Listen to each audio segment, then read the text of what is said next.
আজকের পর্বে আপনাদের সামনে তুলে ধরব বাংলাদেশের তথা এশিয়া মহাদেশের বিখ্যাত ঐতিহাসিক ও প্রাচীন স্থান মহাস্থানগড়।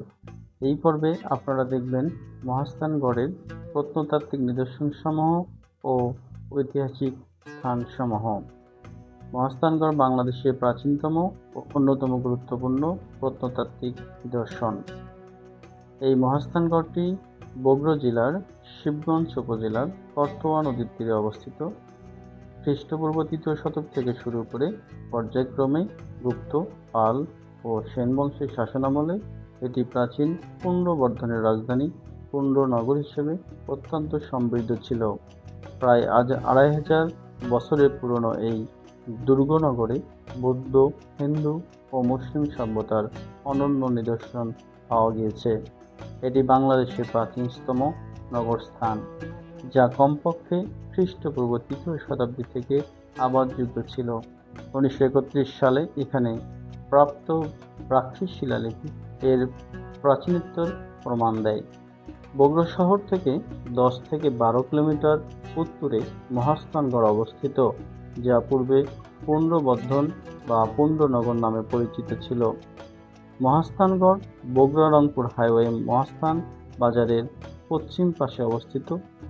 মৌর্য সম্রাট অশোকের সময় থেকে শুরু করে সেন বংশের রাজত্ব পর্যন্ত এটি বাংলার অন্যতম প্রশাসনিক ও বাণিজ্যিক রাজধানী ছিল। চীনা পরিব্রাজক হুয়াংসাং ৬৩৯ থেকে ৬৪৫ খ্রিস্টাব্দের মধ্যে এখানে ভ্রমণ করেছিলেন। স্থানীয় ঐতিহাসিকদের মত অনুসারে মহাস্থানগড়ের শেষ হিন্দু রাজা ছিলেন পরশুরাম, যাকে আধ্যাত্মিক সাধক হযরত শাহ সুলতান রহমতুল্লাহ আলাইহি পরাজিত করেন ও নিহত করেন।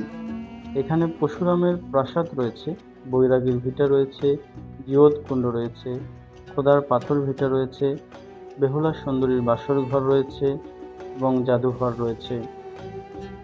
শাহ সুলতান রহমতুল্লাহ আলাইহি ছিলেন আফগানিস্তানের বলখ রাজার রাজপুত্র, তবে আধ্যাত্মিক জীবনের টানে তিনি রাজসিংহাসন ত্যাগ করেন এবং রাজসিংহাসন ত্যাগ করে তিনি একটি মাছের পিঠে তথা মাছ আকৃতির নৌকায়, কেউ কেউ বলেন এটি একটি মাছ ছিল এবং অনেকেই বলেন এটি মাছ আকৃতির নৌকা ছিল। তবে ইতিহাসবিদদের তথ্য অনুযায়ী যেটি পাওয়া যায় যে তিনি একটি মাছের পিঠে করতোয়া নদী পার হয়ে মহাস্থানগড়ে এসেছিলেন, তাই তাকে মাহিসওয়ার বলা হয়। তিনি ১১শত বা ১২শত শতাব্দীতে ইসলাম প্রচারের উদ্দেশ্যে পুণ্ড্রবর্ধন বর্তমান বগুড়াতে আসেন। তৎকালীন রাজা পরশুরামের সাথে তার যুদ্ধ হয় এবং যুদ্ধে পরশুরাম পরাজিত হন ও নিহত হন। তিনি তার ইহধাম ত্যাগ করার আগ পর্যন্ত ইসলাম প্রচারে নিবেদিত ছিলেন। এই গেটটি হলো এই মাজারে ঢোকার প্রবেশ পথ এবং এর পাশে আরেকটি গেট রয়েছে, যেটি উত্তর দিকে অবস্থিত, তবে এটি দক্ষিণ পাশের গেট। এটি মাজারে ঢোকার প্রথম পথ। এটি হলো ওনার মাজার শরীফ। প্রতিদিন শত শত মানুষ আসেন মাজার জিয়ারত করতে। তার নামে অনেকে মানত রাখেন এবং তার ওসিলায় বিভিন্ন সমস্যা হতে আল্লাহর কাছে পরিত্রাণ চান। এই মাজারের আশেপাশে অনেক ফকির ও দরবেশ রয়েছেন, তারা এখানে বসবাস করছেন। কেউ কেউ ১০ বছর, কেউ কেউ ২০, কেউ ৫০ এবং অনেকে অনেক বয়োজ্যেষ্ঠ। তবে তাদের সম্পর্কে বিভিন্ন রকম নেতিবাচক মন্তব্য রয়েছে, তবে অনেকেই আল্লাহর ধ্যানে এখানে জীবন অতিবাহিত করছেন।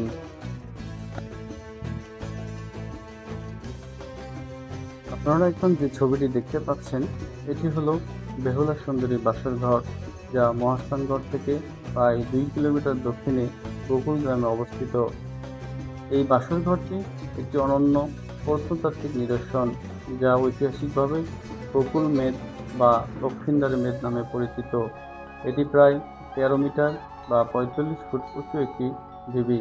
এর বিশেষত্ব হলো এর ভিতরে ১৭২টি অন্দর কুঠির রয়েছে, যা নিচ থেকে ধাপে ধাপে উপরে উঠে এসেছে। জনপ্রিয় লোকগাথা অনুযায়ী চাঁদ সওদাগরের পুত্র লক্ষ্মীন্দারকে সাপের কামড় থেকে বাঁচাতে লোহার তৈরি ছিদ্রহীন এই বাসরঘরটি নির্মাণ করা হয়েছিল। জনশ্রুতি আছে দেবী মনসা এক চুল পরিমাণ সূক্ষ্ম ছিদ্র রেখেছিলেন, যার মাধ্যমে সাপ ঢুকে পার্শ্ব রাতেই লক্ষ্মীদ্বারকে দংশন করে। মন্দিরের পূর্ব পাশে 24 কোণের একটি চৌবাচ্চা ও 8 ফুট গভীর একটি কূপ রয়েছে। লোকমুখে প্রচলিত রয়েছে যে বেহুলা ও লক্ষ্মীদ্বার এখানে স্নান করে পবিত্র হয়েছিলেন। মহাস্থানগড়ের দুর্গের ভিতরে পরশুরামের প্রাসাদের পাশেই অবস্থিত দিওয়াতকুণ্ড বা দিওয়াতকূপ, যেটি একটি অনন্য প্রত্নতাত্ত্বিক নিদর্শন। স্থানীয়ভাবে এটি অমরকুণ্ড বা অমরকূপ নামেও পরিচিত।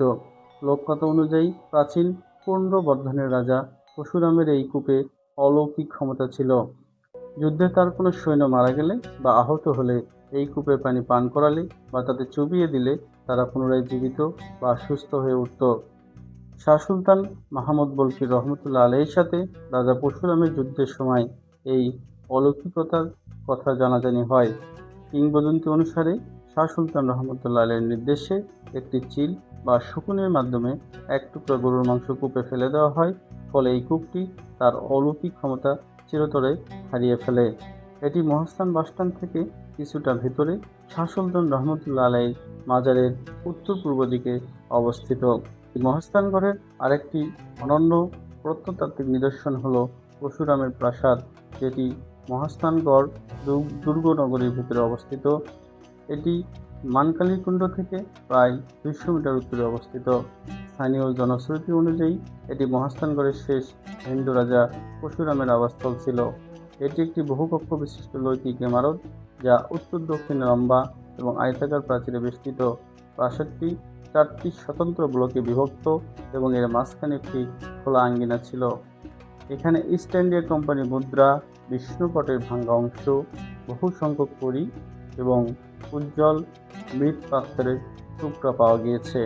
এখন আপনারা যে দৃশ্যটি দেখতে পাচ্ছেন, এটি হলো এই মহাস্থান জাদুঘরের প্রবেশ পথ এবং ভেতরে হলো মহাস্থানের সেই বিখ্যাত ঐতিহাসিক জাদুঘর। বাংলাদেশের উত্তরবঙ্গের ইতিহাস ও ঐতিহ্যের এক অমূল্য সংগ্রহশালা। এটি বগুড়া জেলার শিবগঞ্জ উপজেলার প্রাচীন পুণ্ড্রনগর বা মহাস্থানগড় সংলগ্ন এলাকায় অবস্থিত। মহাস্থানগড় ও এর আশেপাশে বিভিন্ন প্রত্নতাত্ত্বিক খননকার্যে প্রাপ্ত প্রাচীন নিদর্শন সমূহ সংরক্ষণ ও প্রদর্শনের উদ্দেশ্যে 1967 সালে এই জাদুঘরটি স্থাপন করা হয়। জাদুঘরটিতে খ্রিস্টপূর্ব 3য় শতক থেকে শুরু করে 15 খ্রিস্টাব্দ পর্যন্ত বিভিন্ন প্রত্নতাত্ত্বিক যে সমস্ত নিদর্শন পাওয়া গিয়েছে সেগুলো রয়েছে। এই জাদুঘরটিতে স্থান পেয়েছে বেলে পাথরের বুদ্ধমূর্তি, বিষ্ণুমূর্তি, সূর্যমূর্তি, উমামহেশ্বর এবং ব্রোঞ্জের তৈরি গণেশ ও গরুর মূর্তি। মৌর্য আমলের লিপিযুক্ত শিলাখণ্ড, ছাপাঙ্কিত রৌপ্য ও তামার মুদ্রা এবং শুঙ্গ আমলের কারুকার্য খচিত পোড়ামাটির ফলক। এছাড়াও রয়েছে উত্তরীয় কালো মসৃণ মৃৎপাত্র, মাটির চেইন, পুঁতি, স্বর্ণের অলঙ্কার এবং মূল্যবান পাথরের বটিকা। এটি হলো খোদার পাথর ভিটা, যা মহাস্থানগড় দুর্গের ভেতরে অবস্থিত একটি আকর্ষণীয় প্রত্নতাত্ত্বিক স্থান, যেটি মূলত একটি প্রাচীন মন্দিরের ধ্বংস অবশেষ। এই ঢিপির ওপরে বিশাল আকারের একটি আয়তাকার কালো রঙের গ্রানাইট পাথর রয়েছে। লোকমুখে প্রচলিত আছে যে এই পাথরটি অলৌকিকভাবে আকাশ থেকে বা কোনো ঐশ্বরিক উপায়ে এসেছে, যা মানুষ সরাতে পারেনি। এই বিশ্বাস থেকেই এর নাম হয়েছে খোদার পাথর। স্থানীয় মুসলিমরা এই পাথরটিকে অত্যন্ত ভক্তি করেন এবং হিন্দু ও বৌদ্ধরাও একে পবিত্র মনে করে তেল ও সিঁদুর মাখিয়ে শ্রদ্ধা নিবেদন করেন। এটি মহাস্থানগড় মাজার থেকে কিছুটা পশ্চিমে এবং বৈরাগীর ভিটার দক্ষিণে অবস্থিত। শান্ত নিরিবিলি পরিবেশের এই স্থানটি ইতিহাস প্রেমীদের জন্য খুবই আকর্ষণীয়। দর্শনার্থীরা তাদের মনের আশা পূরণে পাথরের ওপরে গরুর দুধ ঢেলে থাকে বলে প্রচলিত রয়েছে। এটি হলো গোবিন্দ ভিটা, যা মহাস্থানগড় দুর্গনগরের ঠিক বাইরে উত্তর দিকে অর্থ নদীর বাঁকে অবস্থিত। এটি একটি অত্যন্ত গুরুত্বপূর্ণ প্রত্নতাত্ত্বিক স্থান। এটি মূলত একটি বিশাল প্রাচীন মন্দিরের ধ্বংস অবশেষ। গোবিন্দ ভিটা শব্দটির অর্থ হলো বিষ্ণুর আবাস। তবে মজার ব্যাপার হলো খননকার্যে এখানে বৈষ্ণব ধর্মের কোনো সুনির্দিষ্ট প্রমাণ পাওয়া যায়নি, বরং এটি বৌদ্ধ ও অন্য হিন্দু ঐতিহ্যের মিশ্রণে হিসেবে পরিচিত। 1928 থেকে 29 সালের খননের এখান থেকে ছাঁচে ঢালা তামার মুদ্রা, পোড়ামাটির ফলক ও মূর্তির ভাঙা অংশ এবং শুঙ্গ যুগের পাথরের ভাস্কর্য পাওয়া গিয়েছে, যা মহাস্থান জাদুঘরে স্থান পেয়েছে। বৈরাগীর ভিটা মহাস্থানগড় দুর্গ এলাকার ভিতরে অবস্থিত। এটি একটি অনন্য প্রাচীন প্রত্নতাত্ত্বিক ঢিবি বা স্থাপত্য নিদর্শন। এটি দুর্গের জাহাজঘাট এলাকা থেকে দক্ষিণে ও পরশুরাম প্রাসাদের উত্তরে অবস্থিত। জনশ্রুতি আছে যে প্রাচীন বাংলার রাজারা এখানে মণি, ঋষি বা বৈরাগীদের সেবা করতেন, যার ফলে স্থানটির নাম হয়েছে বৈরাগীর ভিটা। তবে কোনো গবেষকের মতে এখানে একসময় রাজাবাড়ি থাকতে পারে। এখানে একটি বিশাল মন্দির এলাকা উন্মোচিত হয়েছে, যার উত্তর পূর্বের দিকে কারুকার্য খচিত ইটের দেওয়াল দেখা গিয়েছে এবং খনন কাজে পোড়ামাটির নারী অবয়বের মাথা, অলঙ্কৃত ইট, লিপি খচিত শিল এবং মাটির পুঁথি এবং বিভিন্ন প্রাচীন মাটির টুকরা পাওয়া গিয়েছে। 1993 সাল থেকে বাংলাদেশ ও ফ্রান্সের যৌথ উদ্যোগে এই স্থানে আধুনিক প্রযুক্তিতে পুনরায় খনন কার্য পরিচালিত হচ্ছে, যা এই প্রাচীন নগরীর ইতিহাস সম্পর্কে নতুন তথ্য দিচ্ছে। এখন যে ছবিটি দেখতে পাচ্ছেন এটি হলো শিলাদেবীর ঘাট। মহাস্থানগড় দুর্গ এলাকা থেকে প্রায় 200 মিটার পূর্বে করতোয়া নদীর তীরে অবস্থিত একটি ঐতিহাসিক ও ধর্মীয় গুরুত্বপূর্ণ স্থান। এটি মূলত মহাস্থানগড়ের বৈরাগীর ভিটার ঠিক বিপরীত পাশে অবস্থিত।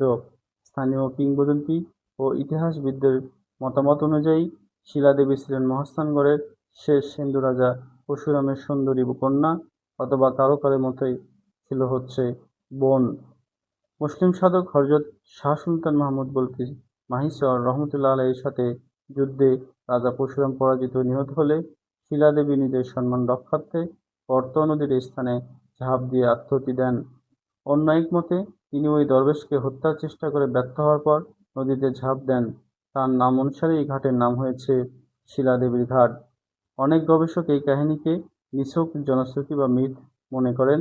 তাদের মধ্যে স্থানটির আদি নাম ছিল শিলাদ্বীপ, যেখানে নৌপথে আসা পাথর খালাস করে স্তূপ করে রাখা হতো। কালক্রমে শিলাদ্বীপ নামটি বিকৃত হয়ে শিলাদেবী বা শিলাদেবীর ঘাট নামে পরিচিত হয়েছে। আমরা চেষ্টা করেছি মহাস্থানগড়ের অনেক ঐতিহাসিক স্থান সম্পর্কে আপনাদেরকে তথ্য দেওয়ার ও দেখানোর। আগামীতে মহাস্থানগড় সম্পর্কে এবং এর খুঁটিনাটি বিষয় নিয়ে আমরা আবারও আপনাদের সামনে হাজির হব। সেই পর্যন্ত সবাই ভালো থাকবেন, সুস্থ থাকবেন। আল্লাহ হাফেজ। ধন্যবাদ।